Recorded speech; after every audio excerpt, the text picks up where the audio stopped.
Michael, good to be back. Good to see you again. And this time of year is always exciting for both of us. And but there's also some things going on that have been some challenges with your family, and I know with your wife and your son, and that has an impact on you. And I think it helps us all understand your humanity as a leader, just all the pressures that come to bear.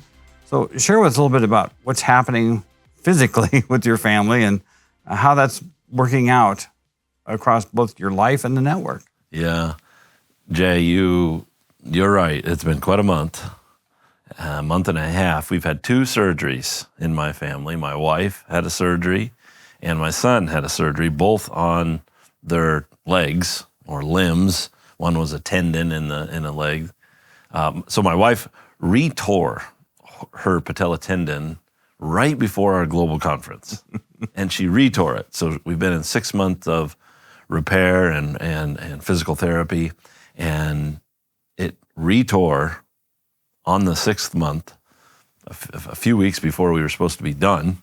It's retorn, and so she had surgery. And then my son has broke his 5th metatarsal, broke his 5th pinky toe, if you will, broke that. So, boy, does that cause a lot of turmoil in the household. And the turmoil it causes is brides, neither one of them can drive. The just food around the house, groceries around the house, cleaning up around the house. All those magic logistical things that happen, they just happen. All those things that just happen that keep life in somewhat of an order and a place of home. And now you come and things are quite different and disarray, and people need a lot more care. However, the network, to be involved in a network that is a family, the meals that have been provided, the rides that have been provided, my goodness, I said to my wife, I made a joke. I said, you should tear your tendon once a year with all this. I'm not a big pie fan, but boy, there's this French silk. French silk has won you over. French silk has won me over, one of the ladies. And I'm not typically a French silk guy even. But the one of the gals in the network, she does such a phenomenal job. And so there's blessings in this, of course, and that is we get to care for each other, because the reality is our bodies are failing. And coming to that realization is easy to say, harder to do. Tell me about it. That's what's happening in our family most recently.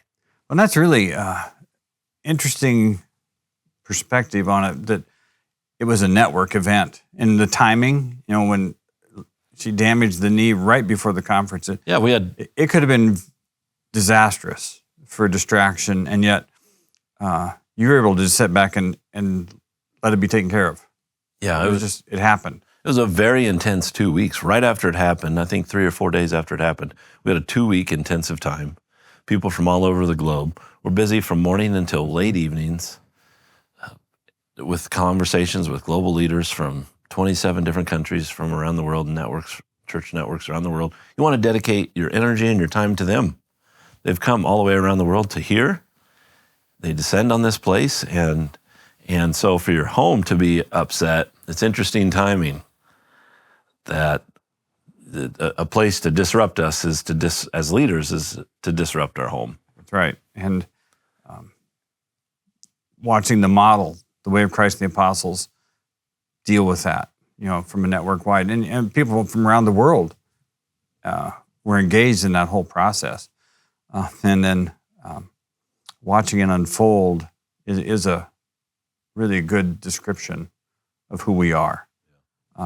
And both doing well, which is even better. Got 6 more weeks with one and 4 more weeks with the other. So, and then a lot of PT yet, but we're not through the woods yet. It's a growing process, regrowing, I guess maybe is the way to think about it. But when I think of growing, that's why I'm always excited this time of year, because we get to talk farming. And you just came out of maybe the most remarkable planting season. So you had the front end between the conference with the disasters in your physical family, but then just, God freeing things up to recharge you. It has been a remarkable planting season for you. and it has allowed you to, I think, recharge. I sit here in front of you today, and it's like 5 years have been peeled off over the past few weeks because of the pressures, a distraction of your tent making. So I know it's always a struggle, but do I do this? Do I not do this? So how was the planting season, and what's that do for you? Yeah. Farming season has gone marvelous this year. Typically, we struggle with, as you know, but we struggle with the weather. We struggle with it's too wet and not enough sun, and it's too cold. But you're wanting to start early, because the more you get done early, the more quicker it grows, the more sunlight the crop gets, the more yield you get. The more yield you get, the more income, the more financial success you may have. Keep the doors open for another year. Yeah. So it's, you're always living in that tension of that. And I'm a realize the concept person, and so you envision something, and then you want to realize it. And so I'm always pressing hard to realize that maximizing what we can get out on the farm. The weather was beautiful at the end of March. The temperatures were in the 60s. The soil conditions were great. It wasn't too dry. It wasn't too wet. It was perfect. We started 2.5, 3 weeks early. We finished up our planting crop 3rd week of April. We weren't as far as we had come this year on April 25th. We were not that far June 1st of last year. Yeah, it was so opposites in just 1 year apart. Yeah, and things were just it was a fun spring.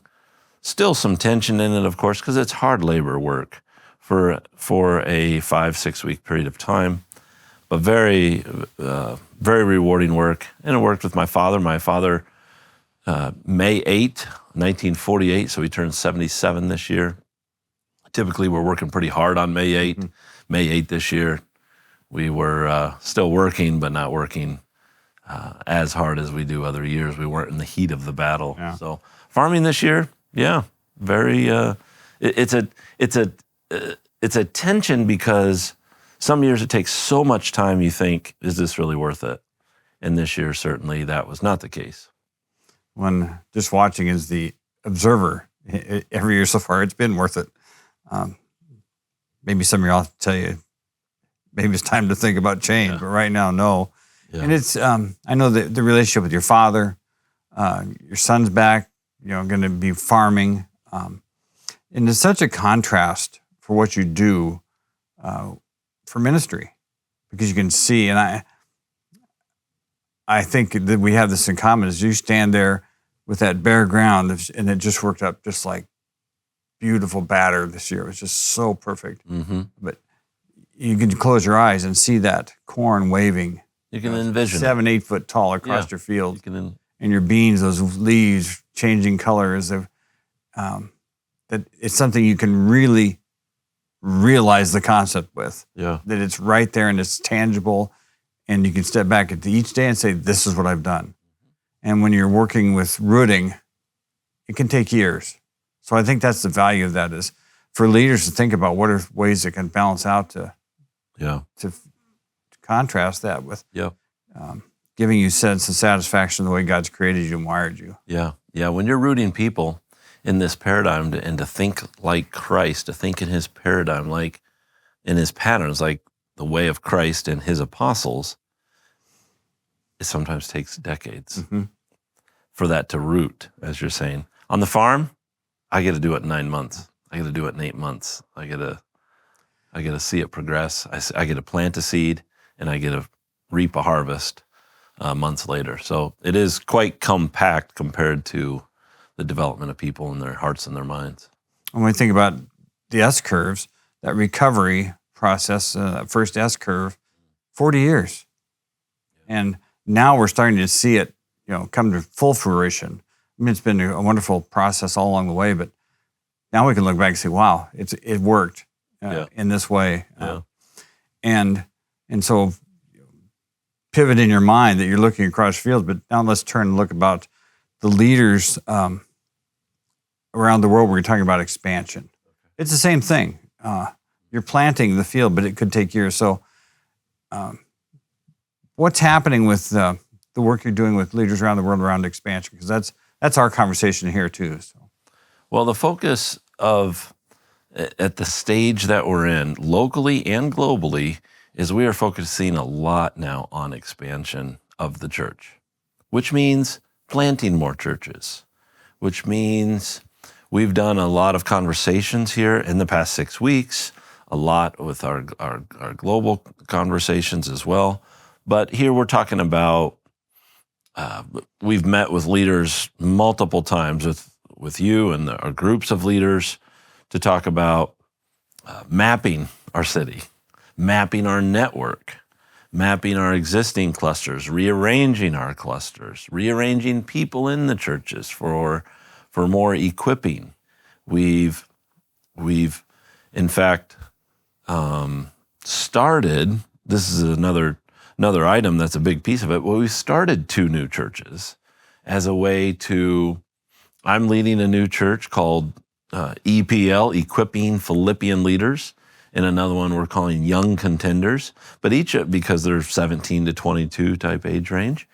But all of those churches, their intentions are that we're equipping people then to turn around and equip and plant more churches. So it's an equipping of new churches. It's an analog to Paul spending 3 years with the Ephesian elders. No, I never thought of that. People get to sit at the feet of the apostolic team.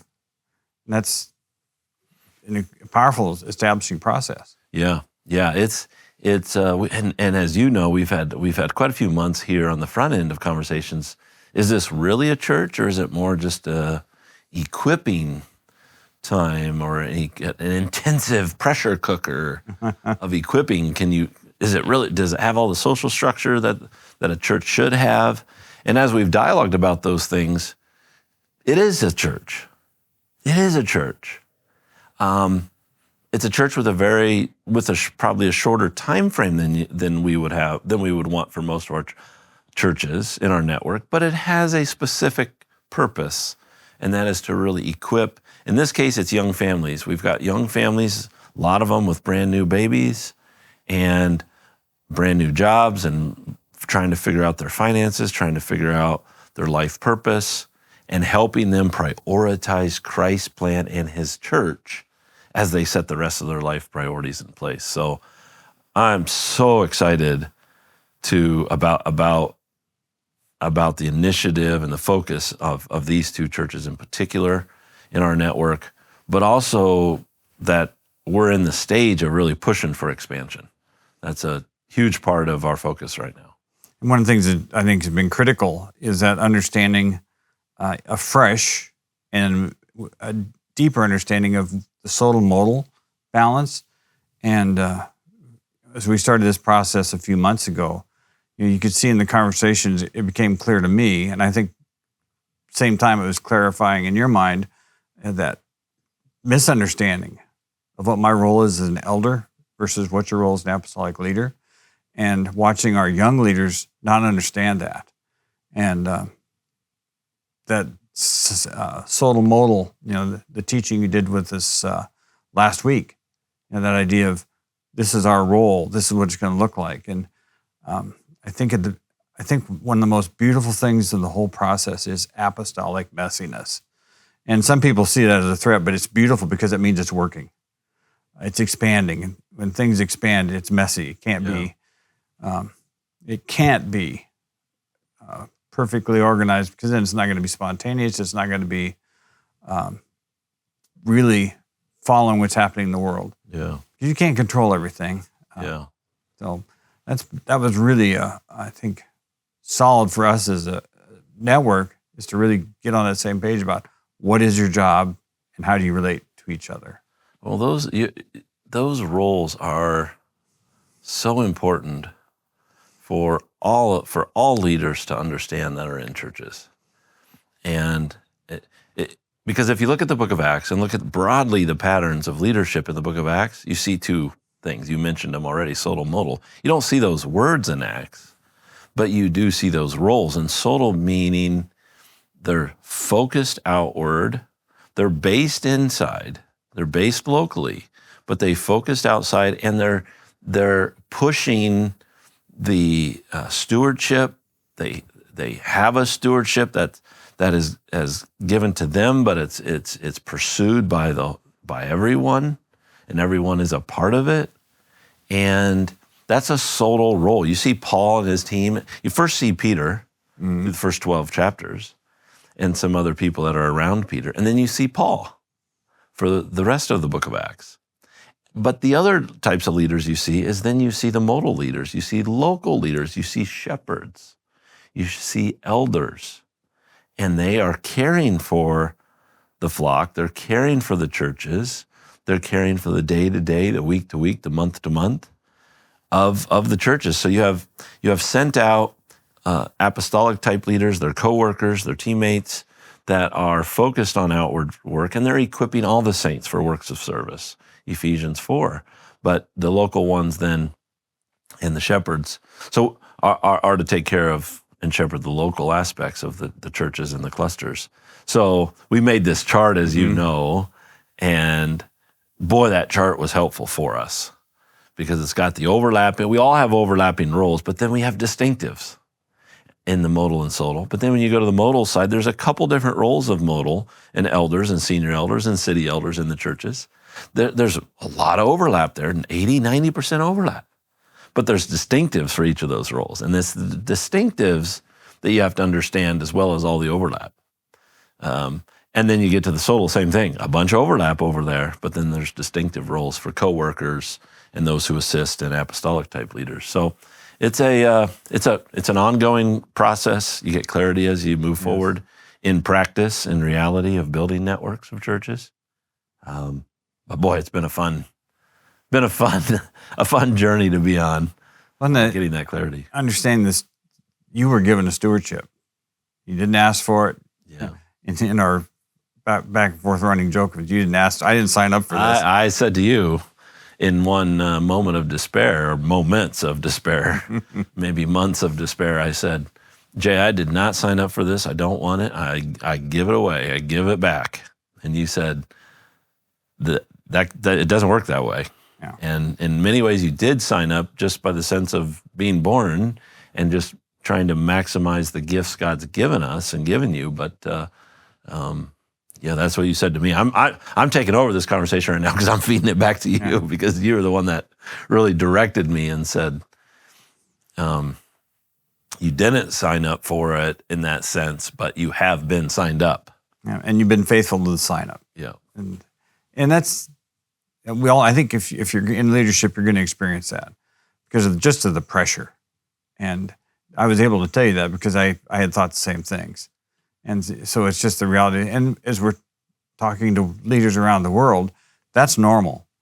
And but it's your stewardship, but it's my job to support you in that stewardship, not to control it, not to manage it, but to make sure we're working together on that. But also that sense of sending, the apostolic, we're sending you out. We recognize your stewardship. And our job is then to support you as that works and freeing up, which is different than a typical structure in a church network. And the leaders, I think if you could understand that around the world, that if you're an apostolic leader, you need a team that will commend you, but not try to control your stewardship.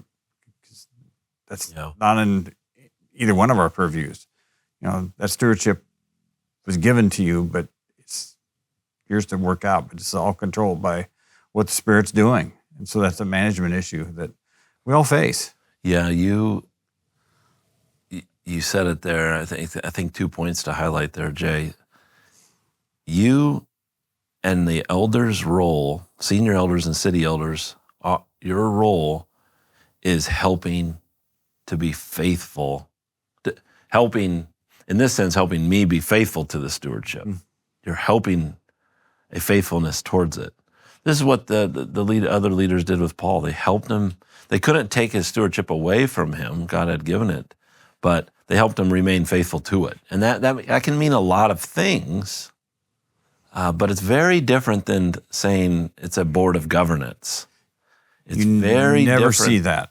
Because a lot of apostolic leaders that are in the world today actually are relegated out of the churches and pushed off into parachurch. They tend to then start parachurches because the local church wants to be a little safer, or a lot safer in some cases.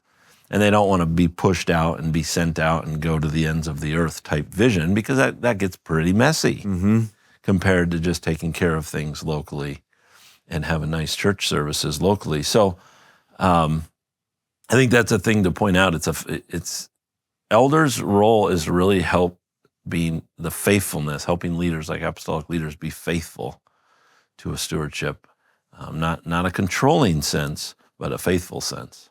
And that's when I heard people, you could sense they thought their job was to control and manage your stewardship. And that was just needing to grow and understanding what their role is. And that has to be, and we know better now than when we started.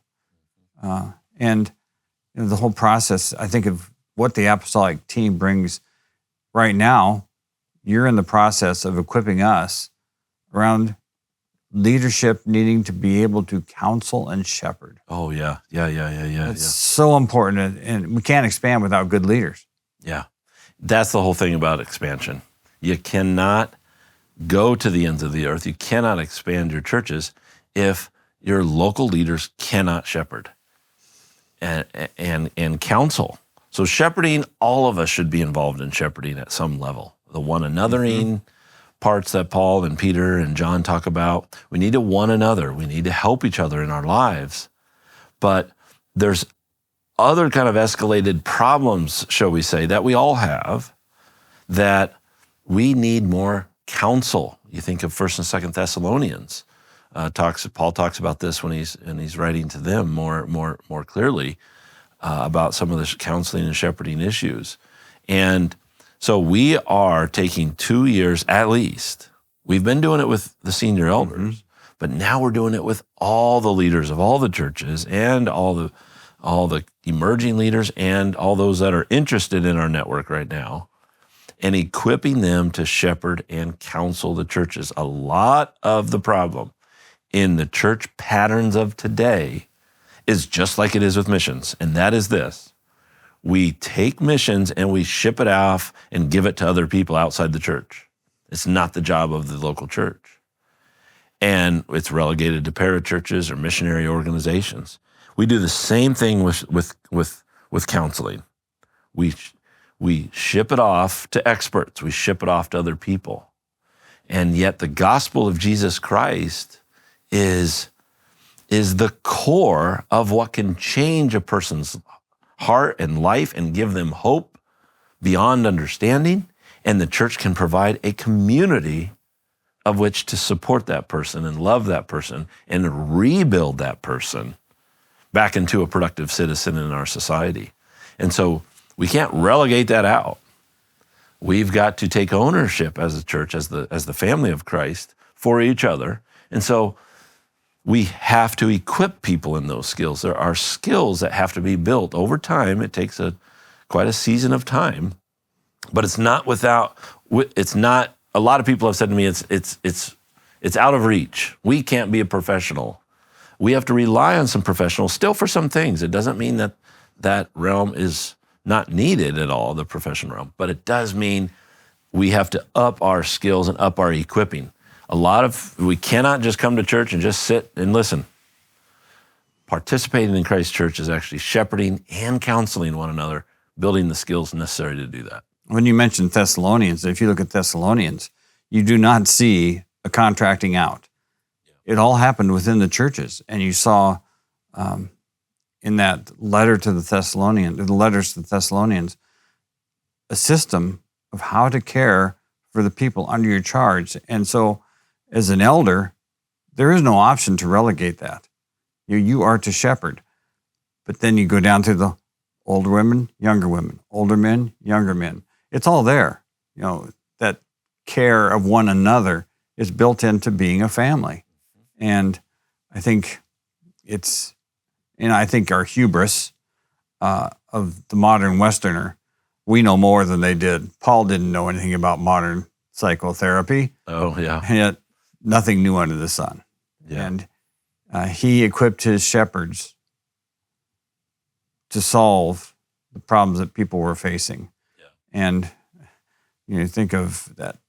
We have in our work here, it's the pastoral care taxonomy, moving people up to being productive citizens from the from salvation, being, and working that out to become mature versus, I listened to a young man in his 20s last week. And he said, I was saved as a teenager. What do I do? Do I just wait to die now so I can claim my ticket? And he says, what's the point? And he was in despair with his life because he didn't have any sense of what the church was and what his role was. And what a sad thing is that, instead of just having this point in time, this is the beginning. I'm now going to start to work by mastering the scriptures and renewing my mind to get to that top shelf where I'm a productive citizen. And that takes shepherds and counselors. Yep. But it happens it's all laid out. It's right there. Do it in the churches. Yeah. Do it in the family of families. And I'm so thankful that the work that's gone into our resources to help us to be able to do that. Because one of the fun things of being guinea pigs with that first time through, well, several times through, to actually get the tools sharp enough. And that's the other part of our role is participating to help the apostolic team sharpen the tools. Get sharp on these tools. In community, which I'm so excited. Well, now it's going to be John, but the Petrine Circle. Oh, yeah. Isn't that exciting? Yeah. Yeah, so we've just finished Petrine Circle, which is the letters of James, the letters of 1st, 2nd Peter.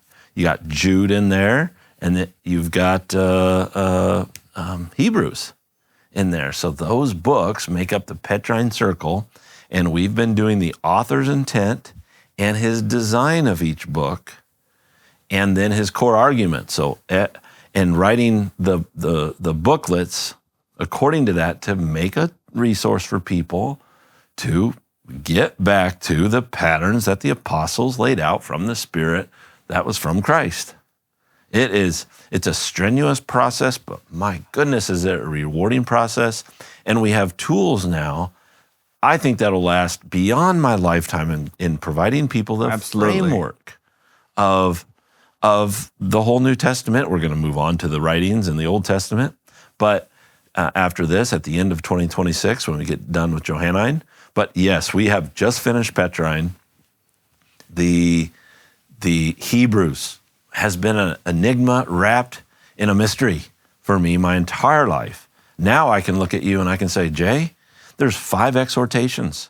It starts, and every exhortation is started out with an exposition and then an exhortation. So he explains what he's going to tell you, and then he exhorts you with some core big points. And the main idea of Hebrews is that he wants to tell you why the old paradigm of the old covenant, why aspects of it are still relevant and still good, but other aspects are the new covenant of that Christ has come and inaugurated, and that's what Christ is building now until he comes back. And so we're in this new covenant time. But he says, I want to tell you, but you can't handle it. You can't handle solid meat. You can only drink milk. And then he turns around and gives them meat. And then he turns around in the next exhortation, which I believe is the 3rd one, or the 4th one. I think it's the 3rd one. He then says, here's the heavy meat. And that is that this was foretold before even the old covenant was inaugurated itself, that the new covenant was going to come on the heels of the old covenant. But you get all twisted up with systematic theologies, and you lose the forest for the trees, and you can't see all of that.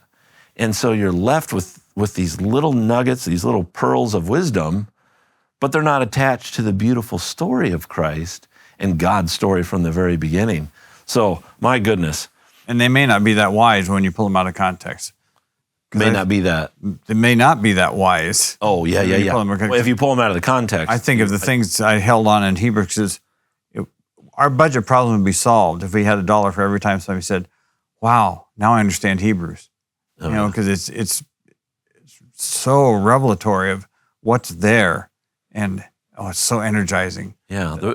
I can manage this now. Yeah, in Christendom that we tend to use, what is faith? Is sure of what we hope for and certain of what we do not see. And we use those for Bible stories and vacation Bible schools and teachings on Sunday mornings for 25 minutes. But we don't give people the depth and the full story of what the Hebrews author is giving his audience. And the Spirit is expecting for us to receive. So, my goodness, we're doing a book, the whole book visually on a page has become part of my habit. Now, this is a very complex page, and sometimes it's 3 or 4 pages that are linked together as a page, so it's not precisely a page, but conceptually, it's a visual. Condense it down to one visual shot that I can capture. Right, so you can see the author's purpose statements, where they are. You can see his whole design of the book of Hebrews, 5 exhortations. The book of James, I can see it right now. It's 3 essays of wisdom. Chapter 1, he gives 2 purpose statements back to back. Then he gives 3 essays of wisdom. And then chapter 5, he gives 2 different conclusions, 2 of the concurrent conclusions. It's easy. The book of James is easy. The framework of it is easy. And the core content is easy, same as it is with Hebrews.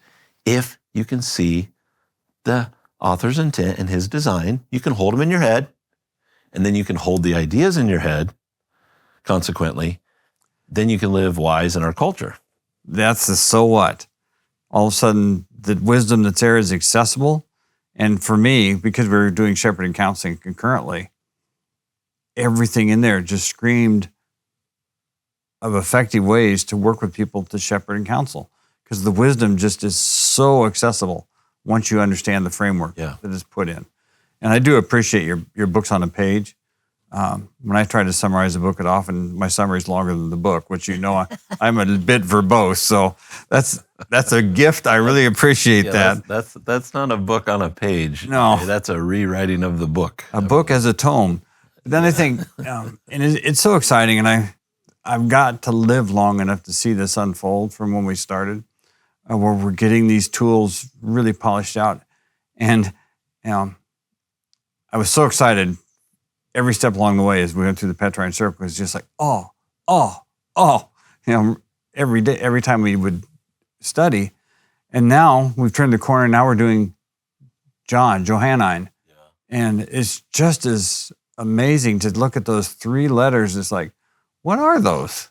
And now it's like, that's easy. This is so clear. The framework is easy. Yeah. Yeah. Yeah. I mean, John has 2 purpose statements in his book. John 20 is one of them. But he 1st, 2nd, and 3rd John are all built out of the core of the Gospel of John, which is the Upper Room Discourse, John 13 through 17. That is the core of that. All of Johannine literature. You gave me a little bit of window here, Jay, and so I'm just going to take it. And that is... You're welcome. Everything emanates out of John's letters, out of John 13 through 17. Everything comes out of that. And so 1 John, 2 John, and 3 John are explaining the upper room discourse that Jesus is talking about. And the whole John 17, the prayer, the global prayer, I mean, he's doing 3 things. He's a new commandment for a new community, that we should love one another in that new community. That's the first thing he's doing in the upper room discourse. The other thing he says is there's a body of truth that I'm going to give this new community that has this new commandment, a body of truth. Well, what is the body of truth? Well, you have to wait for the Spirit. The Spirit's going to unfold it. I can't tell you all now. You got to wait for the advocate to come. He says it multiple times in John. But you have to link them together to understand, well, that's Acts 2. The Spirit comes, unfolds it. Well, and then what happens after that? Well, they get leaders, the apostles, disciples, and they write stuff down. And that's what we have today. And so there's a body of truth. There's a specific body of truth. John is not a vague thing that we tend to use for Bible studies today. It's not a vague thing, this new community. It's his church as family. It's not church as an event, church as something you attend. It's church as family. And then you have a body of truth, and there's a specific body of truth, the didache, that the apostles are giving. The faith, the deposit, the sound doctrine. It's still in there. And then the third thing is, I can't remember right now. The third thing is, you're part of a global community. And And that's the global prayer that Jesus is saying in John 17. And of course, you see the global battles unfold in Revelation 4 through 21. And so that ties beautifully into what John's doing in the upper room discourse as well. So all of John's writings, if you can see the framework, if you can look above at the whole forest of John's writings, boom, there it is. And you can live with those ideas in your head. So to summarize, Jay, that's why I'm so excited about the resources, is because I think we're equipping people to be able to understand and master the New Testament teachings. I'm a product of the John paradigm in Old Christendom, where In Old Christendom, you say. parachurches would use John as their disciple tool. When you take it in that situation and pull out of the context of what the author is trying to do, what you just summarized so clearly, it means anything you want it to mean. And just the simple idea of, the new commandment, that idea of love, I just define it for myself. Just love everybody, like John Lennon said. Yep. All you need is love. All you need is love. All you need is love. Da. Yeah. Versus what he's laid out for the churches that he's writing to keep them strong and moving on, to avoid what comes back in Revelation, where churches have fallen away. Yeah. But it's all there. It's all so clear. And I'm so thankful for my background that got me here. But boy, if we could have used it more effectively, I think my life could have been more effective. Yeah, I mean, John. That's why it's exciting for generations to come. Yeah, because John is not saying not to have that basic love for all people, but come on, let's get past a sixth grade level of love. I mean, love is loving everyone, but he is specifically, the author's intention, the author's purpose is that there's a new commandment. Mm-hmm. And this new commandment is really an old commandment, he says, from the Old Testament, but in the new covenant, it is a new commandment, and that is love one another in the community. A lot of people can't find the church or can't find the church in John, but you got to understand that the 7 churches in Revelation that John is writing to is that network of churches he's writing to. When you take it as a body of work, it becomes so obvious. You look at the whole forest of John's literature. He's writing to 7 churches in the Aegean area. And with Ephesus, they overlap Paul's network. So it's a cohesive, the Bible is a cohesive argument of God's story and Christ's strategy for this age. If you start with that as your starting point, it's so simple. Oh yeah, to put it together. It's not easy, but you can visualize it into a simple model. It's simple to understand the framework. Yeah. It's simple to understand the framework, but work it out in culture is hard. Working it out in culture is infinitely complex because we as humans are infinitely complex beings, and you put a couple of us together, it gets pretty messy, and then you put a couple million of us together, infinitely messy. But you can still hold on to the rock and the firm foundation that Christ has given us in his new community, in his body of teaching, and helping him build his global community. Boom. That's what John is. Which gives us confidence to counsel and shepherd, to raise up our community. And this is a fun aside, but traveling in Turkey, we were at a ruin. It's like cave dwellings. And according to the tour guide, and then you could see where like the pictures they put on the walls and the writings they put on the walls, it was like sandstone. And according to John, had spent time there. Oh. According to, he was hiding out for persecution. It was like a respite. It was like a monastery where they could come and be safe for time. Which we don't have the reality of history clearly to lay that out. But think about it. I was standing where he walked in that part of Turkey, and just the reality of John lived and walked and did these things and left them for us. Hallelujah. What a gift when you really can understand it. And what a gift is right. There's an amount of joy. There's an amount of satisfaction that's in. I feel like the sermons I heard over and over and over were good, but when I was young in the 80s, but they weren't great. I always was wanting, like, there's got to be more than just me participating in the church is me just coming and showing up every Sunday. There's more to it than that. There's got to be more to it.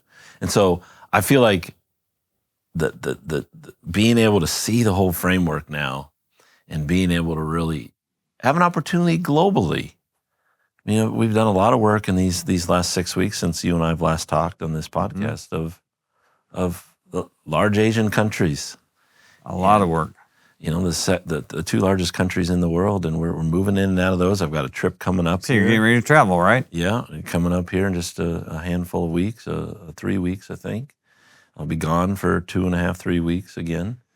And what a joy to be able to, and an opportunity to, the gospel is expanding there. Now, can it be secured? Can the fruit be secured for generations? That's another question. But the gospel is really taking hold there, and the Spirit's really blowing a wildfire in a lot of these nations. But can they tie themselves to the body of truth? That will be that's the challenge ahead of us. And if we circle back to the beginning, that's not your stewardship. Your stewardship is to, equip the leaders, get them rooted. What happens after that? I see what you mean. Yeah, the Spirit will manage those things, but your job is just to be faithful with the stewardship you've been given. That's true for all of us. And I think of that sense of traveling amongst. I know how hard it is, but I also know what a privilege it is that you get to go and be with these leaders, and there's a lot of value for that. But going to really take a twist here. All right. That's your future travel. But one of the things I got really excited about that you've been sharing with me over the past weeks is your travel to the past. And looking at leaders out of your family from the past. And this is something I get passionate about as well, because, when I do work with Life to the End or counsel is looking at our generations that come before. Genogram, looking at generations that come before. And you have the privilege of having a book that you've got to dig into. And what's that meant for you, and what's that meant for us? Because there's a lot there for us as a network. Wow. Yeah, so my uncle wrote a book on the Peter Garrett family, Peter Garrett Voss family. He came over in 1892, third wave of Dutch to come over. First wave was New York City, the second wave. My family was first wave. 1600s. So mine that came over, of course, was in the third wave, just 130 years ago, not long ago, just a short whisper ago. And he wrote a book, did a lot of research, of course, pulled from a lot of different of my family members who have done partial work through the years. But this is a pretty comprehensive work on just his journey here. It's really only maybe a 15-year time frame of him coming over to Alamosa, Colorado, then to a place in Luctor, Kansas, and then landed ultimately in Pella and Peoria, Iowa, in about the third year. The first 2 years, failures in each of those places before they landed and were able to settle. What have I learned? My goodness. My family, Peter, then Adrian, then Corny, then Donald, and then Michael. So I'm the fifth generation that's been in the United States. All of my 4 generations before me have all been leaders in the church. All of them were very passionate about the church. My great-grandfather, Adrian, committed suicide perhaps after a church meeting. I have church memberships, pictures, stamps. It looks like a stamp, but it's not a stamp of their church membership from Holland.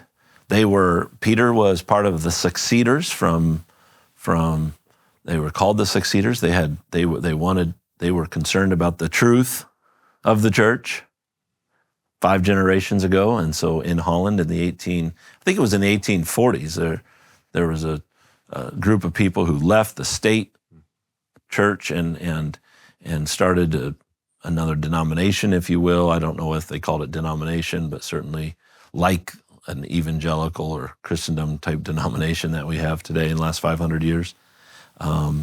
So pursuing of the truth, very critical people, very critical thinking and philosophical type thinking people. Hardworking farmers is core in there. So I read all of those things, looked at all those things, and reflected, talked to my parents, talked to others about it, and thought, boy, I am a product. I stand on the shoulders of all those before me. Hardworking farmer, leader in the church, passionate about the church, critical of the church, and passionate about the truth. Those things, I didn't come by those mistakenly. Those just flow in my veins. And so get back to stewardship. I have to take care I was just going to say that. I have to take care of what it's done for me is a seriousness, a more seriousness and more of a dedication, more of a covenant with God to say, I will take care of what you've given us to do. I mean, for 5 generations, you've been pushing my family and the leaders of my family to move this direction. And I have to be faithful to that. Well, I can see, just hearing the stories, the stewardship that's been visible in every generation. And you think of an Adrian, that his stewardship is more than he could bear. I can really have compassion for him, because if you're operating on your own, it could just be overwhelming.